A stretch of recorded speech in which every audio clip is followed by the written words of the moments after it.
सभी को मेरा हाथ जोड़ के राम राम। आइए आपको कुछ सीता के बारे में सुनाती हूँ। मंदोदरी रानी अशोक वाटिका में सीता से मिलने आई और उसके कान में क्या कहा, आइए आपको सुनाती हूँ। रानी मंदोदरी के आने की मुझे उम्मीद नहीं थी। वह हमेशा अकेली आती, किंतु मुझसे बात नहीं करती थी।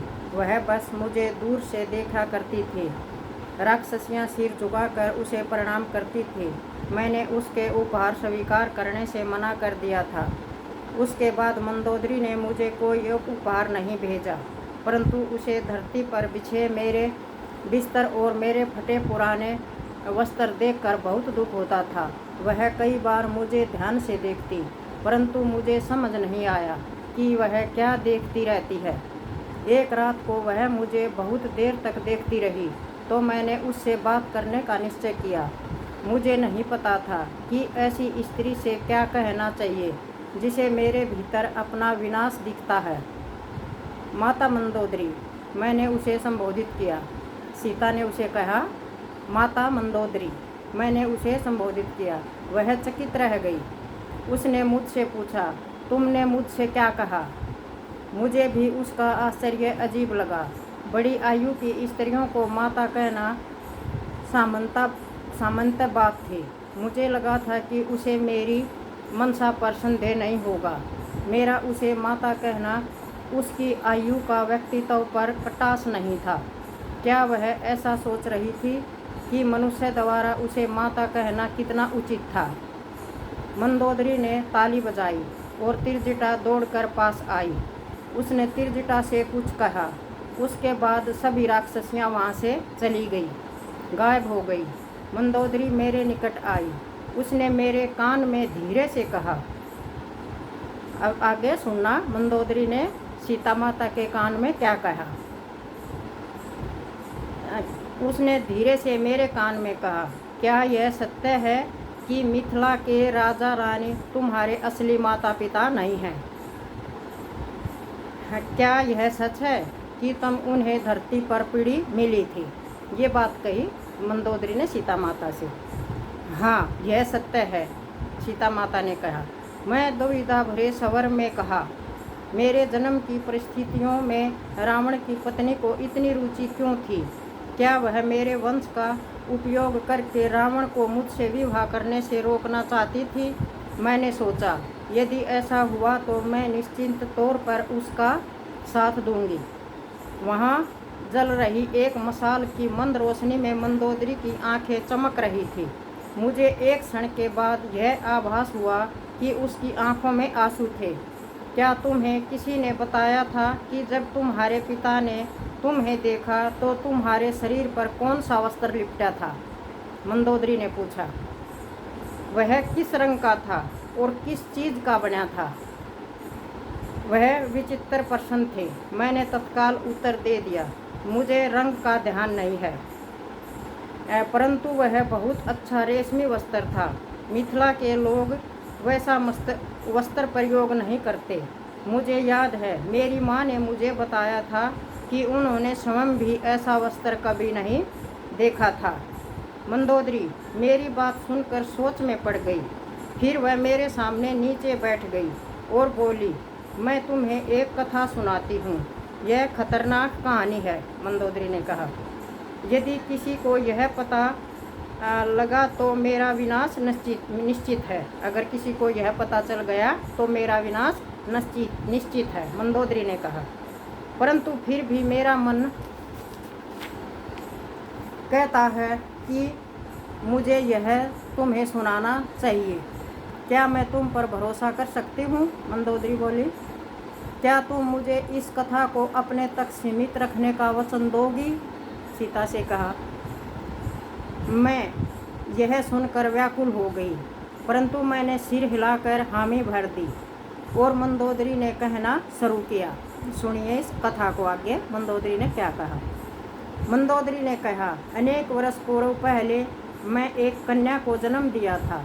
उस बच्ची का जन्म सामान्य ढंग से नहीं हुआ था।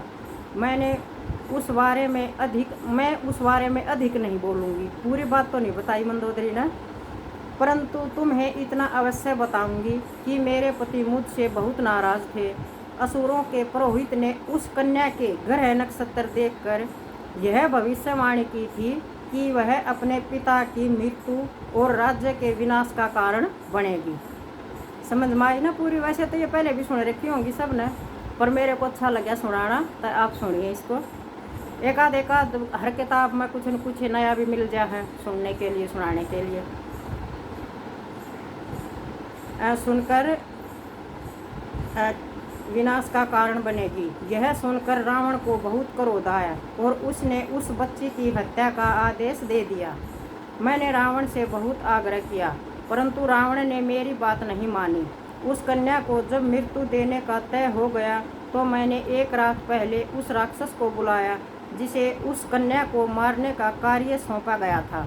मैंने उसे इतना धन दिया कि मेरा कोष रिक्त हो गया, परंतु मुझे उसकी परवाह नहीं थी। उस राक्षस ने मुझे वचन दिया कि वह कन्या को किसी दूर और सुरक्षित स्थान पर छोड़ देगा। उस राक्षस ने यह वचन दिया कि मैं इसको मारू नहींगा, कहीं दूर सुरक्षित जगह पर इसको जिंदा छोड़ दूंगा। मैंने उस बच्ची को एक सुंदर पीले वस्त्र में लपेटा जो मैंने उसके सौभाग्य के प्रतीक स्वरूप बनवाया था, और उसे राक्षस के हाथ में सौंप दिया। मुझे इतने वर्ष बाद भी उस घटना का दुख है। मुझे लगता है कोई मुझे अंदर से छल रहा है। वह राक्षस उस कन्या को किसी दूर स्थान पर छोड़ आया। उसने मेरी और अपनी सुरक्षा के चलते उस स्थान के विषय में मुझे भी नहीं बताया, परंतु उसने मुझे यह अवश्य कहा कि वह बच्ची को अच्छी जगह छोड़कर आया है, जहां उसे पूरी आशा थी कि उसे कोई भला व्यक्ति उसे अपने साथ ले जाएगा और उसकी अच्छी तरह देखभाल और पालन पोषण करेगा। मैंने यह बात किसी को नहीं बताई।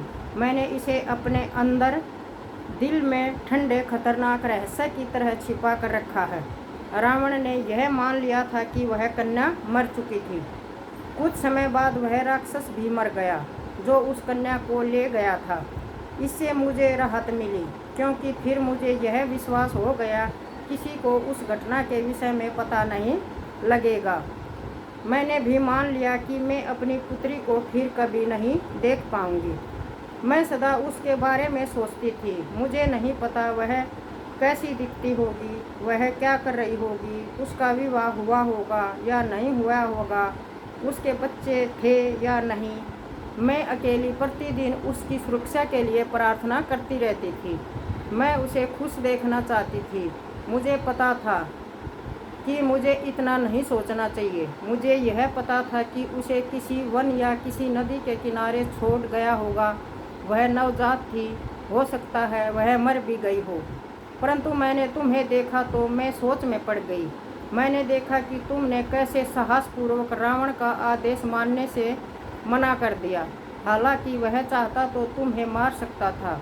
रावण ने इतने वर्षों में मेरी हिम्मत तोड़ दी है, अन्यथा मैं भी बिल्कुल तुम्हारे जैसी थी।